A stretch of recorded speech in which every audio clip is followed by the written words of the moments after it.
योग की कक्षाओं में ज्यादातर लोगों को इस बात की चिंता रहती है कि क्या वो सही ढंग से सांस ले रहे हैं या क्या उनके पैर सही दिशा में हैं। लेकिन कुछ लोग इस कश्मकश में रहते हैं कि क्या उन्हें इन कक्षाओं में आना चाहिए या कहीं इससे उनका धर्म तो भ्रष्ट नहीं हो रहा है। दुनिया भर में कई मुस्लिम, ईसाई और यहूदी योग को लेकर इस तरह के संदेह जाहिर करते हैं। वे योग को हिंदू और बौद्ध धर्म से जुड़ी एक प्राचीन आध्यात्मिक साधना के रूप में देखते हैं। साल 2012 में ब्रिटेन में एक योग क्लास को चर्च ने प्रतिबंधित कर दिया था। अमेरिका में भी प्रमुख पादरी योग को शैतानी बता चुके हैं। तो क्या योग बुनियादी रूप से एक धार्मिक क्रिया है? योगा लंदन की सह संस्थापक रेबेका फ्रेंच कहती हैं, पश्चिम में लोग आमतौर पर जिसे योग समझते हैं वो हठ योग है।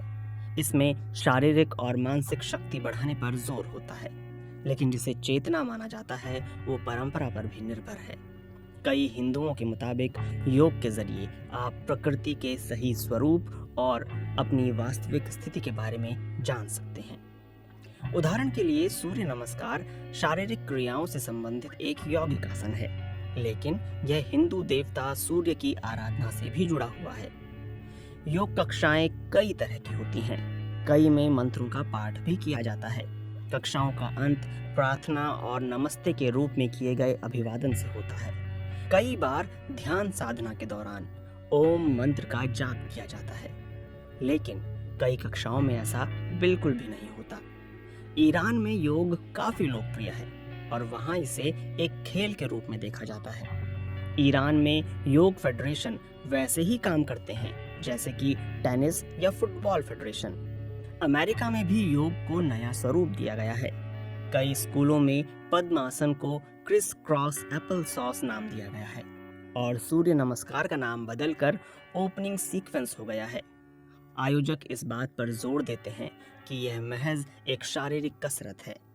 साल 2013 के सितंबर में सैन डिएगो काउंटी कोर्ट ने फैसला दिया कि हालांकि योग की जड़ में धर्म है, लेकिन उसके संशोधित रूप का अभ्यास और स्कूलों में उसकी शिक्षा देना सही है।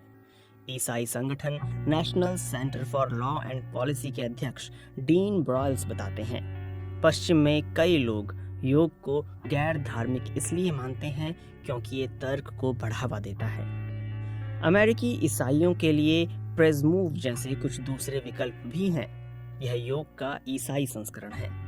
योग कक्षाओं में आने वाले लोगों का अनुभव बहुत ही अच्छा रहा है और जहां दूसरे धर्मों के साथ टकराव की स्थिति बनती है, वहां यौगिक क्रियाओं में आसानी से फेरबदल कर लिया जाता है।